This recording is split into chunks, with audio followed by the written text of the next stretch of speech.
You ready to do this, Lola? You ready to do this? A video every day in December? Are you ready? I think she's ready. Hi. My voice is all over the place. I've been so sick. Excuse me. And I will definitely cough throughout this video. So I'll try to cut most of that out, but I may not be able to cut it all out. And because I'm like batch filming so that I don't have to film every day, we can watch the magic of my voice coming back over the month of December, I guess. But yeah, I've been so sick. And Thanksgiving was quite and almost didn't happen, but then it happened, which was great. It was a beautiful, beautiful, abundant gift. But November, I'm glad it's done. Between the sickness and the power outage and a million things going on at work, I am amazed I got any reading done, but I did, and you'll see a lovely wrap up very soon here. But now we record December. It's December now, so let's do this. We're gonna start with a tag video. We're gonna start December off with the Joy of Christmas book tag. And whoever I saw it on, when I went looking for Christmas book tags, I found this one, and whoever I found having posted this one lists Sam at Sam's Cozy Corner. I'm not familiar with Sam, or if they're even still making videos, I have no idea. But Sam at Sam's Cozy Corner is the originator of this tag, the Joy of Christmas book tag. And this is where we're gonna start. So I have my computer open and I have a stack of books here, and we're just gonna very quickly go through and share these. So the first one is Anticipation. The Christmas excitement is real. What book release or releases are you most anticipating? Now, I have a birthday book haul. I have a birthday book haul coming up this month in a couple of weeks. And this year I'm doing it differently. I have so many books that I want to pre-order that I didn't buy a bunch of books for a birthday book haul. This year I'm just going to show you the books I've pre-ordered for the first 6 months of the year as my birthday book haul. So it's the birthday that's going to give all year long. And so I don't want to share too many for this question, but I will share one that I'm excited about that's coming in January. And that is the new Grady Hendrix, Witchcraft for Wayward Girls. I love Grady Hendrix. Grady Hendrix, in my opinion, writes horror right. It's got this like underlying feeling of greater value, greater worth. There's a point. There's a happy lesson to be learned. The characters are dealing with external manifestations of internal problems. And to me, that's just what horror is all about. It's about giving a face to the thing that terrifies you, and the thing that terrifies you is not an outside monster. It's an inside monster, usually of your own creation. It's your own Frankenstein's monster. And I really appreciate horror like that. Grady Hendrix also has a lovely sense of humor and a real love of the 1980s and 1990s. All things that I genuinely enjoy seeing in a horror novel. So I don't know what this is about. I know it's about witchcraft and wayward girls. I really loved How to Sell a Haunted House, which was the most recent one I've read by Grady Hendrix. And so I am, excuse me, so I'm really, really looking forward to this release. And you'll hear a little bit more about it when I do my birthday book haul. Number 2, Christmas Songs and Carols. What book or author can you not help but sing its praises? Okay, we're going to start with, there are so many, and I tried to do answers that I don't normally do in tags. So you're not going to see Jane Eyre today, but it was hard. No Sophie Kinsella today. But I am going to say Catherine Center. These were the two books, the two Catherine Centers that I could easily pull off of my shelf right here.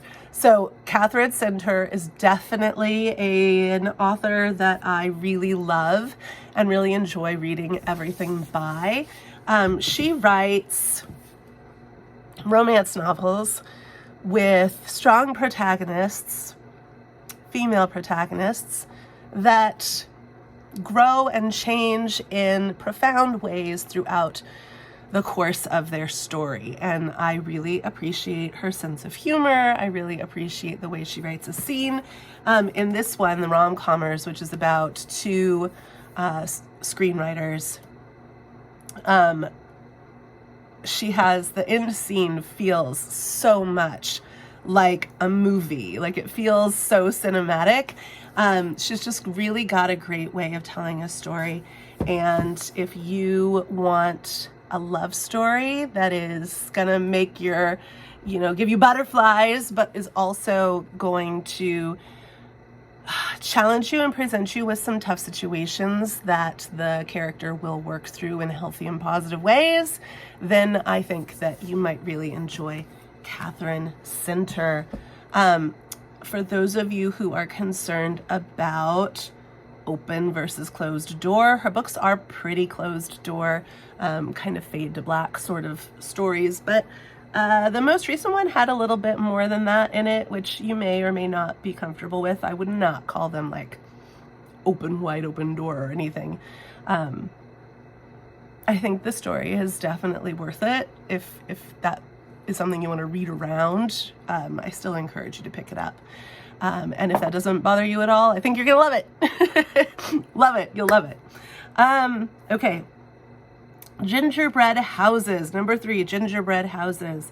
What book or series has wonderful world building? Okay, so I could have gone with a bunch of different series, but world building is this weird thing that we think only happens in fantasy, but it doesn't. It happens in every book that has a setting. The world must be built for you.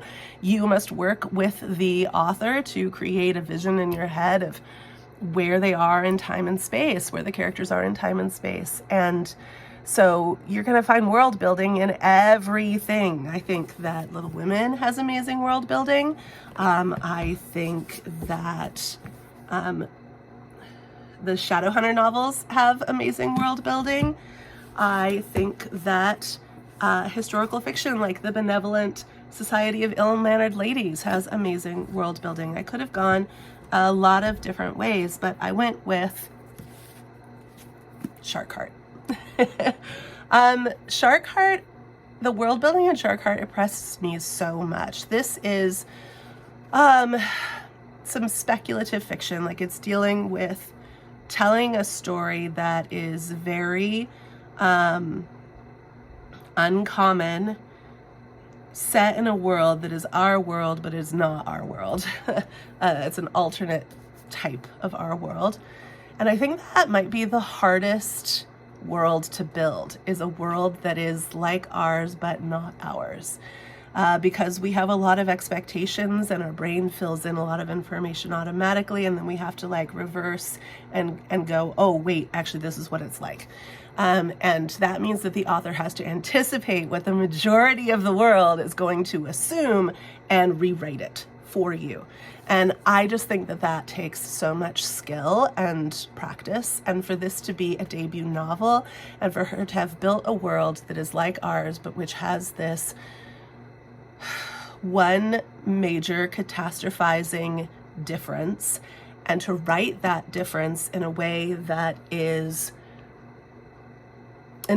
makes that difference the status quo, but also points out and acknowledges how reality shattering it is just phenomenal. So this is the story of Rin.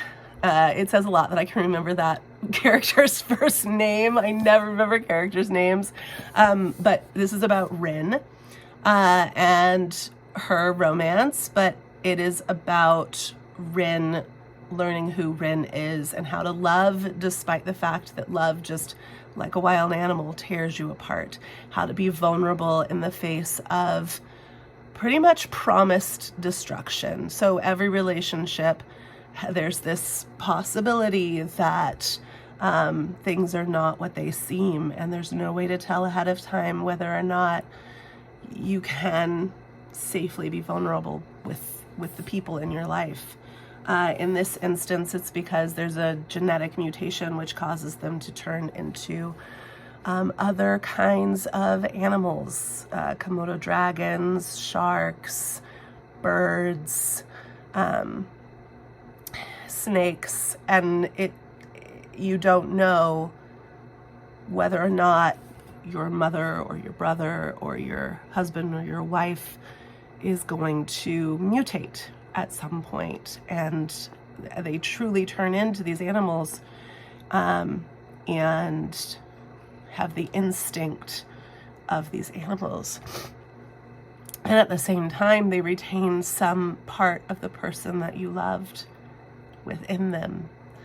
So they're attacking you, or they're hunting you, or they're, just following their instinct and trying to survive and protect themselves. And you have to do the same. Love makes you a wild animal, an instinctual creature as well. I just think this is one of the most phenomenal books. It is still up there with the possibility of being my favorite read of the year. I have not yet decided on my favorite read of the year. I have to do that soon. But this is up there for sure. And the world building in here is phenomenal. Number 4, A Christmas Carol, favorite classic or one that you want to read. So again, I didn't choose Jane Eyre. We all know I love Jane Eyre. We're going to talk about Jane Eyre this month and read it next month anyway. So I went with Forever Amber. This is one I've only read once. It is quite a chunker at 978 pages. This is by Kathleen Winsor, and it does kind of end on a cliffhanger. It was meant to have a sequel or be part of a trilogy, if I remember correctly, but only this one was ever written. It is basically Gone with the Wind, but set during the British, Reconstruction. I think that's the right term. After the fires. After the Fire of London, I think, 1600s. Anyway, it's about this woman. It's been a while since I read it. It's about this woman, Amber, and she's trying to create the best life she possibly can for herself, and that means that she makes some morally gray choices. Now, the men all around her get to make morally gray choices all the time without consequence, but as soon as she starts doing it, it's a sin. And so it is a book with a very strong character who, again, makes some morally gray choices in order to further her own life. She, unlike Scarlett O'Hara, I don't feel she ever truly falls in love. There is a main, through romance, but I still think that it's a romance of not convenience, but of reciprocity. This person is the person who I can get the most bang for my buck out of. I can get the most personal life improvement out of this individual, and I have an affinity for them. I don't know that you would call them a romance. I'm really selling this, aren't I?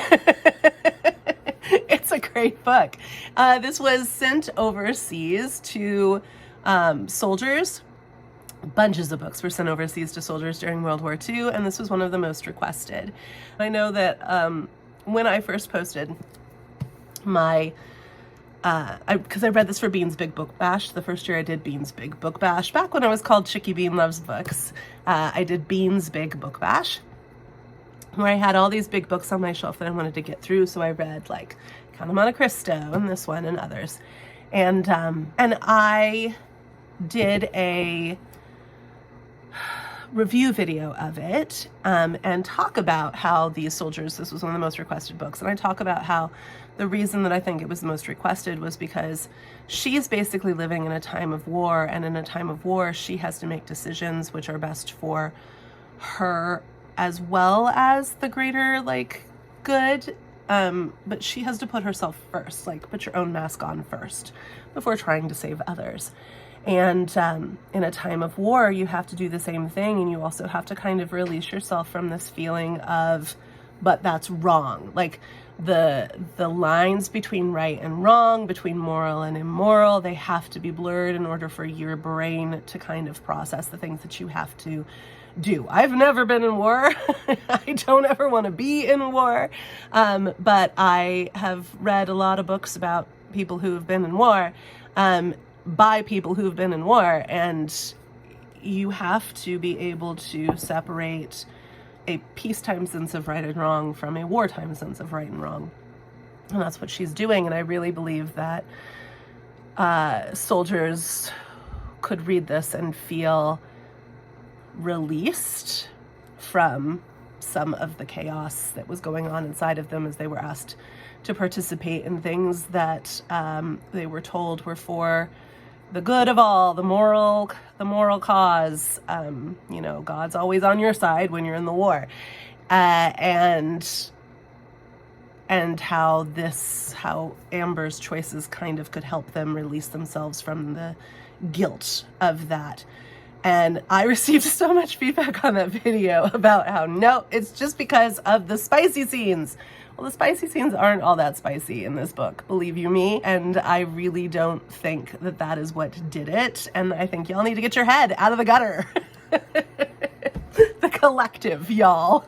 I think that there's a much deeper reason than that for why this book was one of the most requested by American soldiers overseas while at war. And then we have Christmas sweets. What book would you like to receive for Christmas? Okay, this is not fun. It's fun for me, but it's probably pretty niche. I would really like to receive How Romantics and Victorians Organized Information. I'm really trying for the last couple of years to get into and practice keeping a set of commonplace books. I'm really trying. I'm really failing. And I mean, by my own measure, I am failing. And I want to read more about it. Now, I know that commonplace books go back to Socrates, you know. I don't want to read that much. But I do want to read about how the Romantics and the Victorians organized their information. So, Merry Christmas to me. I would love to get that book. And then number 6, Candles in the Window. What book gives you that warm, fuzzy feeling? So I grabbed the 2 specifically Christmas ones from this series. This is one of my favorite series of all time. This is the Irish Country Doctor series. And I actually read the first one I read is actually the 3rd in the series. It's called An Irish Country Christmas, and I absolutely fell in love with these 2 doctors. There are I think 17 or 18 books in this series, and I've read them all. Some of them are collections of short stories. Some of them, like the last one, is very small. But I really love this series. This is about a young doctor, Barry Laverty, who becomes a GP, a general practitioner, in this tiny little town called Ballybuckleboo. This tiny little village called Ballybuckleboo in Ireland. He's from the big city, and he works under a doctor named Finnegal Flaherty O'Reilly. Dr. O'Reilly and Dr. Laverty become best friends, and they teach each other a lot about life, and it just follows them, and it follows the people in this village, and it's just so lovely. If you enjoy, say, British TV shows like Doc Martin or All Creatures Great and Small, then you very much might enjoy this, or Call the Midwife, then you very much might enjoy this. It does, some of the books do get into some like 1960s politics. Some of the books get into some magic. That's one of my favorite ones, is the one Irish Country Girl, which has some like fae and ghost elements to it. You might enjoy it if you enjoy just kind of like a slow-paced look into a group of people that you follow. So I love this series, highly recommend it. It's definitely like a little candle in the window, and I keep meaning to do a reread of some of my favorites from the series. Well, I think the first time you read it, you should read them in order. Don't be like me and read Country Christmas first. The first time you read them, I think you should read them in order, but after that, I think you could just pull them out and read the ones that you really love, because some of them will stick with you more than others. Then we have number 7, Christmas trees and decorations. What are some of your favorite book covers? So when I was talking about world building, I was pulling from a stack over here, and I'm just going to show you some of my favorite book covers. I love this cover of Little Women. I own like 4 different versions of Little Women, but when I saw this one a few years back and it came out, I knew that I had to get it. Because I just absolutely adore this cover of Little Women. That's not news. It's a favorite by a lot of people. I love these covers. I think that I talked about in a previous TBR video about how I have the 3rd book in this series, this trilogy, and the 3rd one came out in paperback in England. It hasn't come out in paperback here, and I accidentally got that one, and it doesn't match these. And I'm bummed. I like the American covers of these. I just really am very drawn to this. And I love how on the spine, when you put them all together, they create just a beautiful story. I love this cover. And then on the side, I love this. Now the sequel to this is coming out. We'll talk about it on my birthday book haul. And there's a totally different cover design, which makes my heart sad, because I just think this is one of the most beautiful books I own. I love all of these Tundra. I picked the one that looks most wintry, but I have the whole Anne series in this Tundra version with art by Ellie McKay. And I have the whole Emily set in this. I never thought that I would want to replace my original Ellen Montgomerys, you know, in those little pocket size books. But when I saw these, I fell in love with them. They're such a nice read. Like they're floppy enough. The writing is the right size. The print is the right size. They're just such a smooth and lovely read. And I'm very happy to own the entire sets of these. I got them all at some point from Book Outlet, and that also makes my heart happy because they weren't expensive. But they're just so beautiful. So beautiful. I love all the covers in this quartet of books by Mimi Matthews. This is the Bells of London series. This is my favorite one in the Bells of London series. This is the Belle of Belgrave Square. But every cover has like the main character on it and her horse. Horses are very important to Mimi Matthews, the author, and they are very important to each of the characters in the Bells of London series. And I just think that these covers are just absolutely gorgeous. And then this is one of my absolute favorite covers and books of all time. I don't know whose painting this is. It's got to be somebody's painting.